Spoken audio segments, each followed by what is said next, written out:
कुछ था। कैच हो सकते हैं। भारत वर्ल्ड कप जीत चुका है। भारत ने इतिहास रच दिया है। भारत ने हिस्ट्री रिपीट भी की है और हिस्ट्री रिपीट की है। इतिहास में पहली बार कोई home team T20 world cup जीती है। इतिहास में पहली बार कोई टीम 3 वर्ल्ड कप जीती है और इतिहास में पहली बार कोई team back to back world cup जीती है। ये आज तक कभी नहीं हुआ था और जो काम कभी नहीं होता वो टीम इंडिया करके दिखलाती है। सूर्या के लड़ा के न्यूजीलैंड को नतमस्तक करते हुए T20 वर्ल्ड कप अपने नाम कर चुके हैं। बहुत बड़ी जीत यहाँ पे इंडिया की ये T20 वर्ल्ड कप में। आज तक जैसा कि विक्रम सर ने बताया पहले कभी नहीं हुआ। सारे रिकॉर्ड्स तोड़ दिए इंडिया ने। चेजिंग के रिकॉर्ड तोड़े हैं। इंडिया ने अपना हाईएस्ट चेज सक्सेसफुल किया इस टूर्नामेंट में। हाईएस्ट टोटल भी लगाया इस टूर्नामेंट में पहले बैटिंग करते हुए। आज एक बार फिर से ये टूर्नामेंट जीता इंडिया ने। बहुत बहुत बधाई हो इंडियन टीम को, सिलेक्टर्स को, कोच गौतम गंभीर को, सबकी मेहनत, सभी प्लेयर्स की।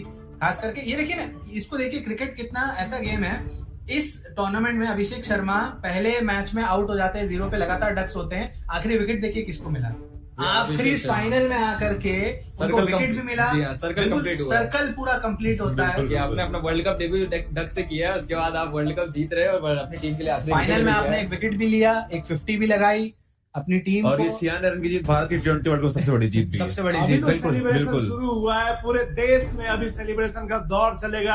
अभी खिलाड़ी जबरदस्त तरीके से सेलिब्रेट करेंगे। अभी जो अवार्ड सेरेमनी होगी उसको देखने वाली बात है कि ट्रॉफी किस अंदाज में ली जाती है।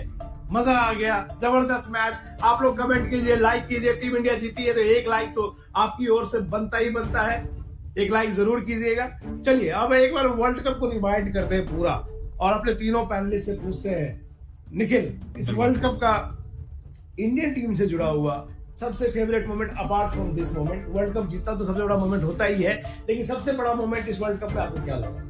सबसे बड़ा मोमेंट है, अगर इंडिविजुअल देखूंगा तो मैं संजू सैमसन ने जो वापसी की है, जिस तरीके से बल्लेबाजी की, उससे बड़ा मोमेंट और भारत को यहाँ तक पहुंचाने में सबसे बड़ी पारी है, अपनी सबसे बड़ी जीत का यानी मैं क्रेडिट देना चाहिए तो संजू सैमसन को देना चाहिए। जिस तरीके से उन्होंने बल्लेबाजी की, वेस्ट इंडीज के सामने 97 रन बनाए, जब टीम के 5 विकेट खड़े हो गए, जिसमें चोटी से बल्लेबाजी की, उसके बाद 89 रन बनाए सेमीफाइनल में, फिर आज 89 रन की पारी के लिए नींव रखी। मैं चोटी से बल्लेबाजी की तो मेरे लिए सबसे बड़ा मोमेंट वो था संजू सैमसन खेलना और भारत को फाइनल जिताना। अमृत जी, मैं भी संजू सैमसन को क्रेडिट देना चाहूंगा, लेकिन उसके साथ में एक चीज और ऐड करना चाहूंगा। Champion player Jasprit Bumrah is, I only believe, supremacy. जो बॉलिंग की है उन्होंने एक बार फिर से इस टूर्नामेंट में, खास करके इंग्लैंड के वो सेमीफाइनल में वो जो 2 ओवर इन्होंने डाले, मेरे लिए लगता है संजू सैमसन को साइड में करना बहुत मुश्किल, क्योंकि उन्होंने 3 मैचेस जीता है। लेकिन वो जो 2 ओवर जसप्रीत बुमराह ने डाले हैं, सही बता रहा हूँ, मुझे लग रहा था कि इंडिया जो है वो मैच हार जाएगी, जैसी बैटिंग वहां पे चल रही थी। लेकिन जसप्रीत बुमराह ने सिर्फ 7 रन से इंडिया ने वो मैच जीता और 7 रन एक्स्ट्राज में चौका एक भी पड़ता तो वो बहुत क्लोज और मैच जा सकता था। इसलिए मैं बुमराह को मानूंगा कि ये टूर्नामेंट जो है उन्होंने बदला इंडिया के लिए। अश्विन, आपके यहाँ से सबसे greatest moment of team India apart from this last moment? जी हाँ, ग्रेटेस्ट मोमेंट तो संजू सैमसन का जो रेवोल्यूशन था वही था।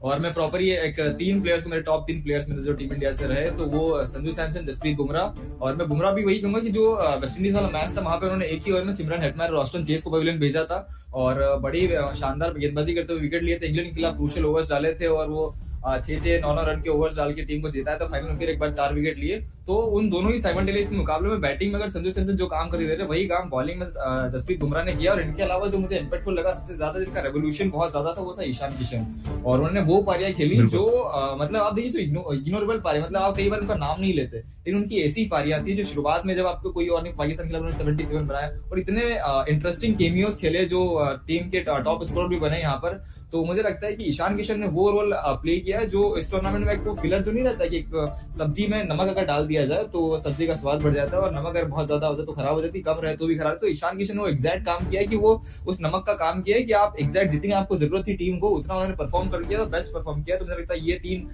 प्लेयर्स इस पर्टिकुलर टूर्नामेंट में सबसे मतलब बेस्ट रहे और इनकी जो परफॉर्मेंस थी वो सबसे ज्यादा मेरी नजरों में रहेगी। जो टूर्नामेंट अगर याद भी करूंगा तो इन 3 प्लेयर्स के रहूंगा। इसके बाद में हार्दिक पांड्या और वरुण चक्रवर्ती का नाम लूंगा। बिल्कुल, और मुझे भी वही लगता है कि संजू सैमसन को वापस जो टीम में लाने का फैसला किया गया वो सबसे बड़ा फैसला, सबसे इम्पोर्टेंट और जरूरी फैसला था।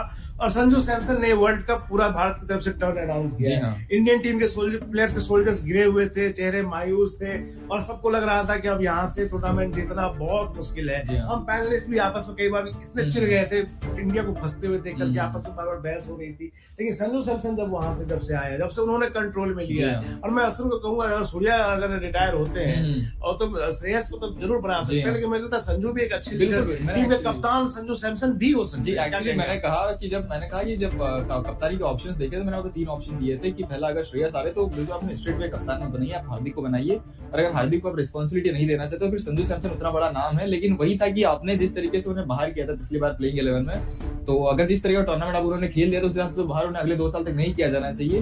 तो अगर आप लगातार आपको लग रहा है कि आप संजू सैमसन के साथ भी लगातार ओपनिंग करोगे 2028 के वर्ल्ड कप और ओलंपिक्स तक भी, तो मुझे लगता है संजू सैमसन एक बेस्ट ऑप्शन, क्योंकि राजस्थान के लिए काफी लंबे समय तक कप्तानी की है और बहुत ही बेहतरीन कप्तान है।